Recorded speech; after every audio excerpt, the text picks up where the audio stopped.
Welcome to Obscurus, your weekly dose of paranormal fiction. Every Wednesday, Obscurus features new short stories and serialized novels written by novelist, screenwriter, and voiceover artist Biswajit Banerjee. The realm of the paranormal stretches far beyond the usual horror story. So while you'll get to listen to lots of ghost stories on this podcast, there will also be many tales of lesser-known paranormal themes. To get us started, here is your host, Biswajit Banerjee.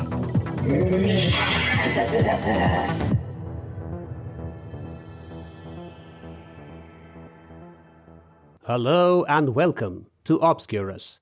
I'm your host, Biswajit Banerjee, and what a pleasure it is to be presenting this show to you. Please catch up with the earlier episodes on whichever podcast platform you are listening to this show through. All the Obscurus episodes and their transcripts are also available on the blog of my website biswajitbanerjee.com. Also, you could visit obscurus.buzzsprout.com, my dedicated website for this podcast, where you will find all the Obscurus episodes, their transcripts, and chapter markers. If you are enjoying this show, please subscribe and spread the word about Obscurus. Now, it's time to get down to the story. Our hero fell in love with his mathematics teacher as a schoolboy, and now he has an opportunity to revisit the school 25 years later. Will he find his love? Let's find out.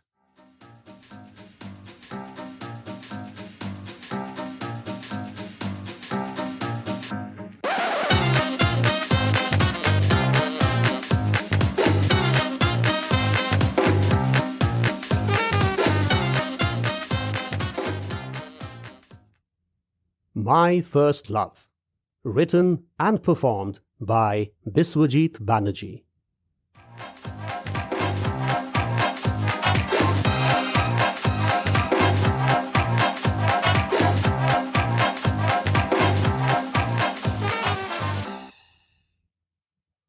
Were you a student of Father Santos convent, sir? The cab driver asked. Yes, I said. I thought so, sir. The vehicle moved up the serpentine spiral. Countless pines with spreads of aroids, ferns, and pipers on the hills brought back images of my childhood adventures. Colors peeped from every possible angle. These highlands had always been famous for their orchids. A little ahead, the sun played hide and seek through the thick canopy formed by the arching trees.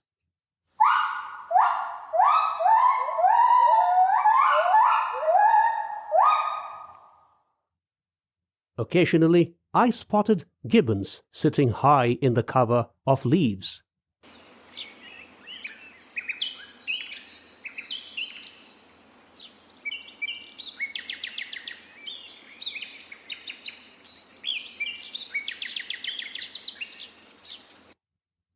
My understanding of birds was limited, yet I felt their incredible variety in Sir Brown Hills.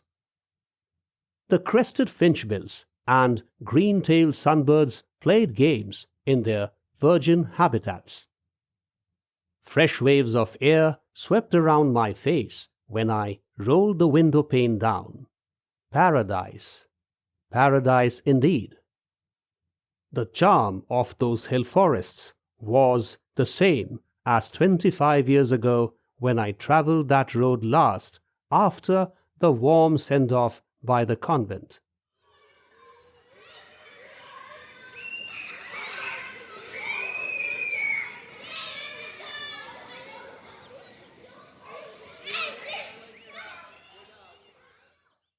Tears formed in my eyes and rolled down my cheeks.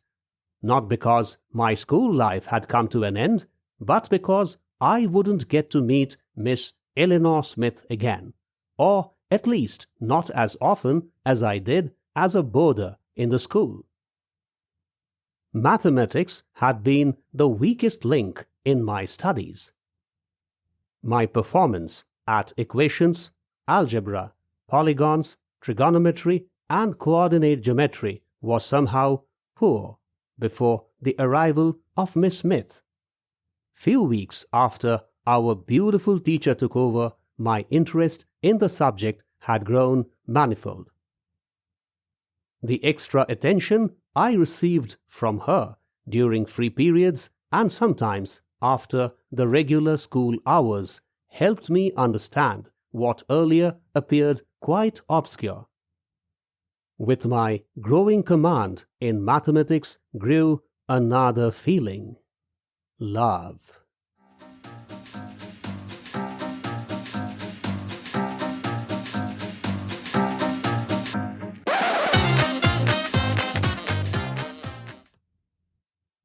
No matter what one might call it, attraction, infatuation, or even immaturity, my heart and mind were immersed deep in that sensation.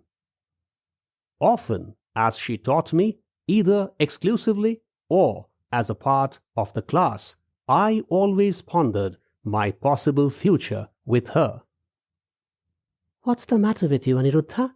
she once noticed my fleeting concentration. A day after our matriculation examination results were declared, I was heartbroken.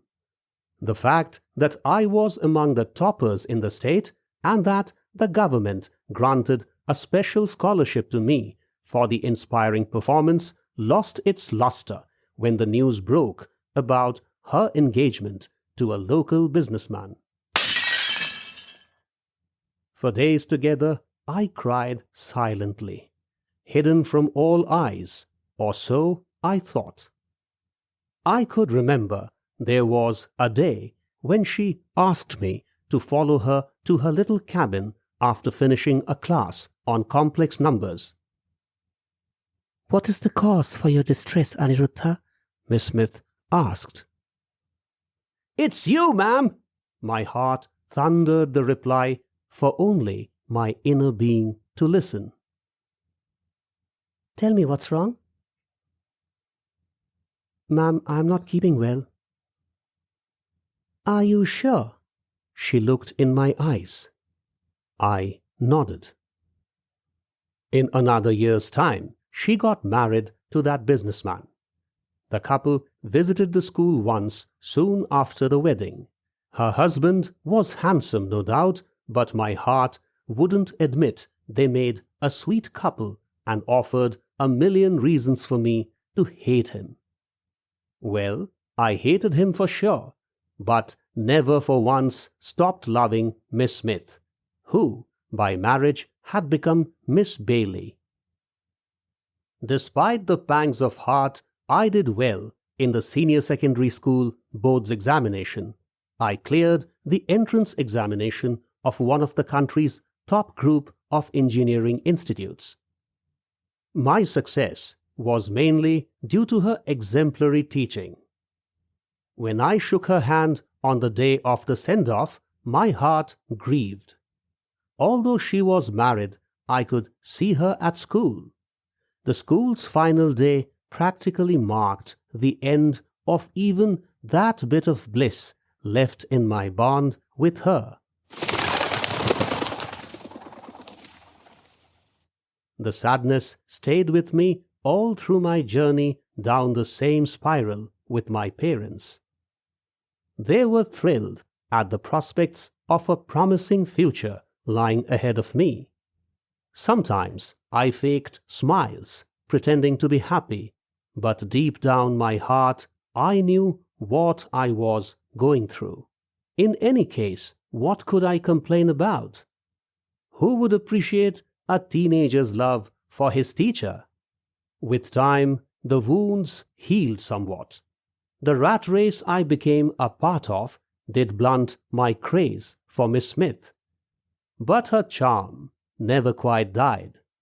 After the boom on the internet and the rise of social media platforms, I tried getting in touch with her, but didn't find her anywhere.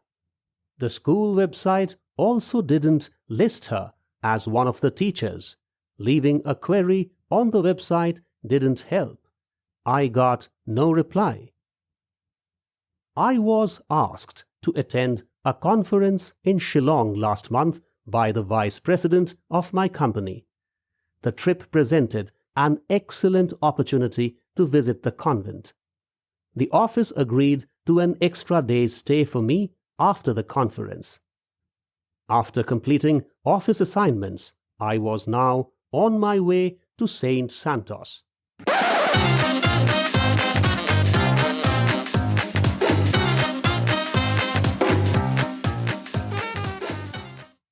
Almost there, sir. There's your school, the driver said. I was quickly pulled out of my thoughts by his words, and I beheld the old edifice and its surrounding structures. 25 years didn't change things much.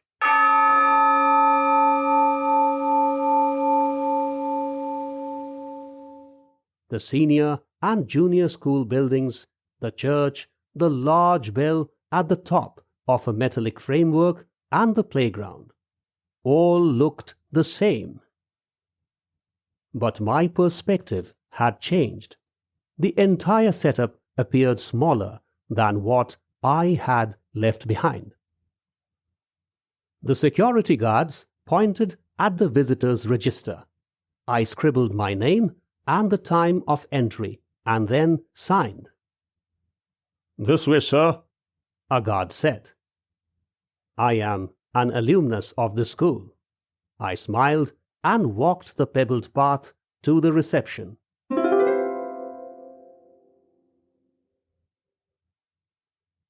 The interiors, too, hadn't changed. The impressive painting of Father Santos with 3 little lights illuminating the saint's face behind the reception desk, the thick black chair for the receptionist, the desk, the visitor chairs, the green walls, paintings on biblical themes on the walls, and of course, the lovely translucent inner side of the dome. Wow! Nostalgic. No one was at the reception. That was to be expected as the Christmas vacations were on and the desk did not regularly work during the holidays. "Please take a seat," someone spoke from behind. The voice sounded pleasant and familiar. I turned. "Miss Eleanor Smith."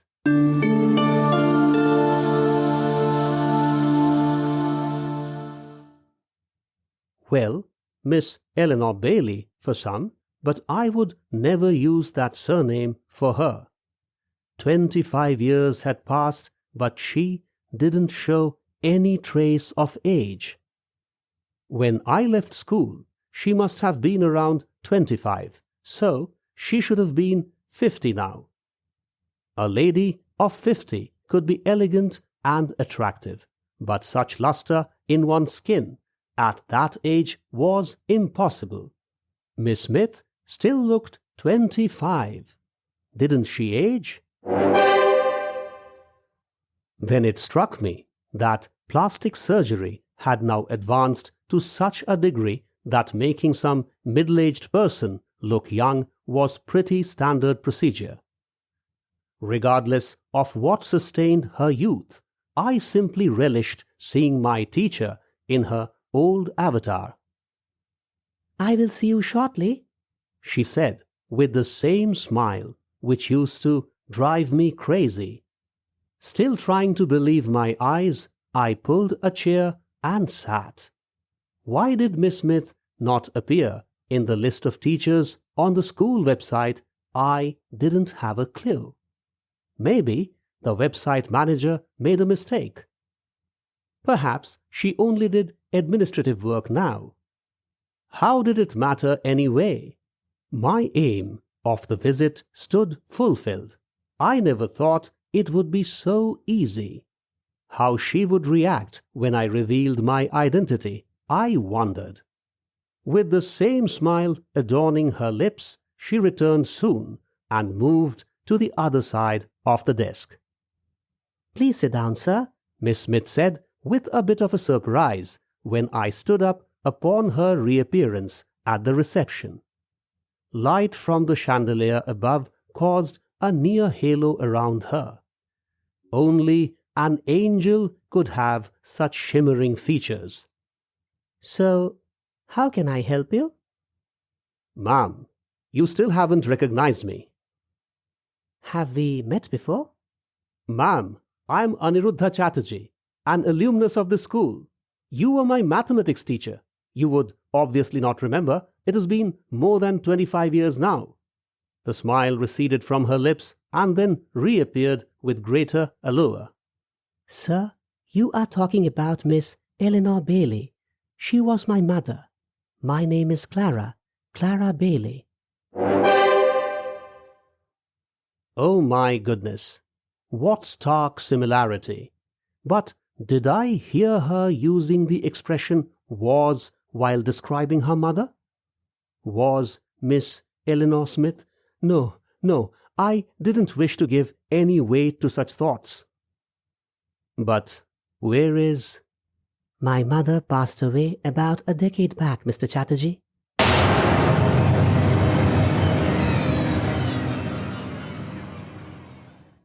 Clara continued to explain how Miss Smith died, but nothing beyond the first part of her discourse registered in my ears. A portion of me, if not the whole of me, was dead too. Only after she took my name several times with force did I rise above the darkness that had enveloped me. Are you all right, Mr. Chatterjee? After a few seconds of blank gaze, I nodded. I do understand you are very upset. Oh yes. This is quite heartbreaking, Miss Bailey. When I saw you walking behind me, I thought it was her. I didn't imagine you would turn out to be her daughter. Now, hold on, Mr. Chatterjee, Clara said with puzzled eyes. I'm not sure what you are talking about. I never walked behind you. But you did, Miss Bailey. You asked me to sit, didn't you? You also said you would see me in a while. And you sounded just like your mother, the same voice, the same intonations. Such a thing never happened, Mr. Chatterjee. I had been working with the librarian over the last 2 hours, and I was nowhere near this place. I am not even supposed to be here now, as somebody else is on reception duty today. I'm just here to make an entry in the reception register. Some silent moments passed, heavy with the gravity of an unknown dimension. I have had conversations with my friends and colleagues on several occasions about whether there could be life after death. My position would always be one of an extreme rationalist, total rejection of ideas and things which fail to pass the test of scientific scrutiny. But it seemed I had a visitor from the other world. Incidentally, it's her birthday today, Clara said, scribbling a few things on the reception register.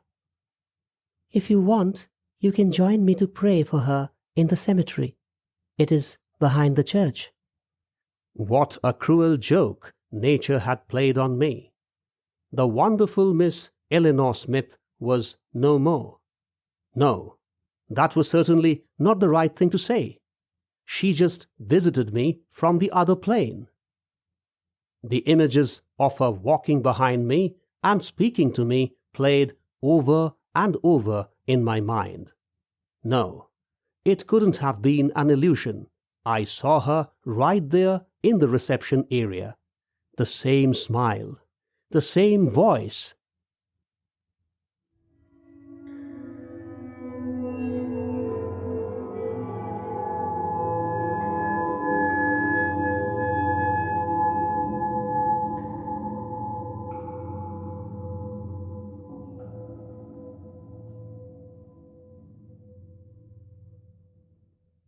Excuse me, Mr. Chatterjee.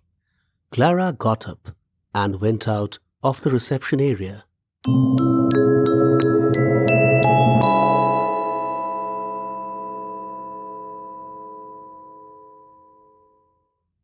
An old florist was selling a variety of flowers a small distance away from the cemetery. "Give me a red rose," I said. "A bunch of carnations would be good, sir," the florist said. "No, give me a rose."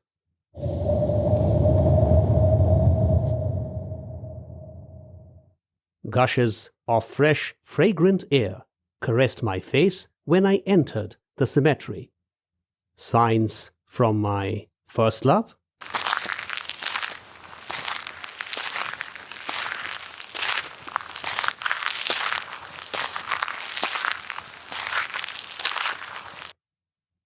Under an oak tree stood a middle-aged man with sharp features next to Clara, a little away from the granite headstone.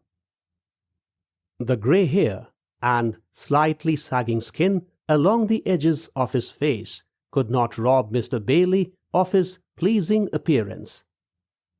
Light pierced through the canopy to fall over the headstone.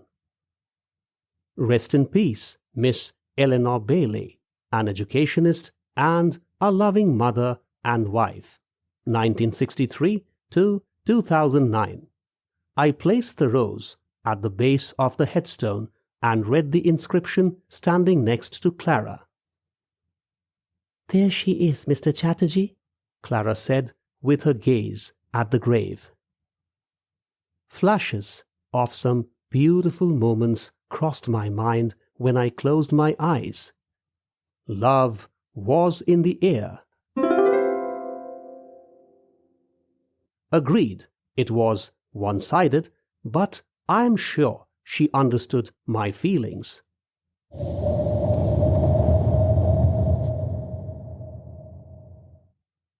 The fragrant gusts of wind brushed past my cheeks again, as though endorsing my thoughts. Tears rolled down my cheeks. I opened my eyes. "It seems you knew her closely," Mr. Bailey said. I nodded. He and I were the only ones present there. "She taught me mathematics. I was one of her pet students. I owe so much to her." My voice cracked. "Oh yes, I understand that feeling. She was an adorable woman, loved by everyone. What is your name?" "I am Aniruddha Chatterjee." "My name is James Bailey. She was my wife." A few quiet moments passed after we shook hands. "Where did Clara go?" I asked. "You know her too?" "I met her at school a little while back." "Okay, she will be here soon." "But she was here moments back," I said, sensing my throat drying up.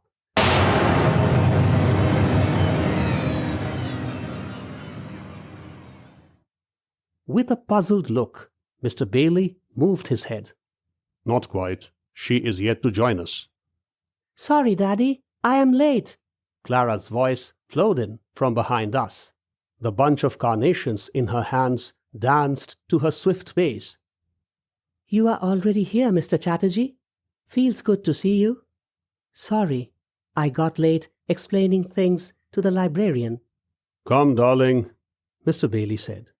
"Let's pray together."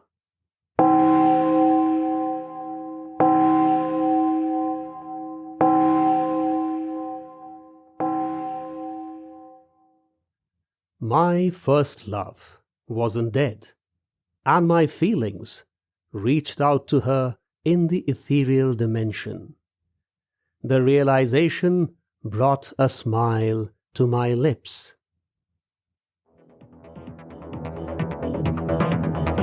Thanks for listening to Obscurus. If you like what you heard, please subscribe and visit biswajitbanerjee.com for more information about Biswajit's books, movies, documentaries, and other creative pursuits. We shall see you next Wednesday with another episode of Obscurus. Till then, take care.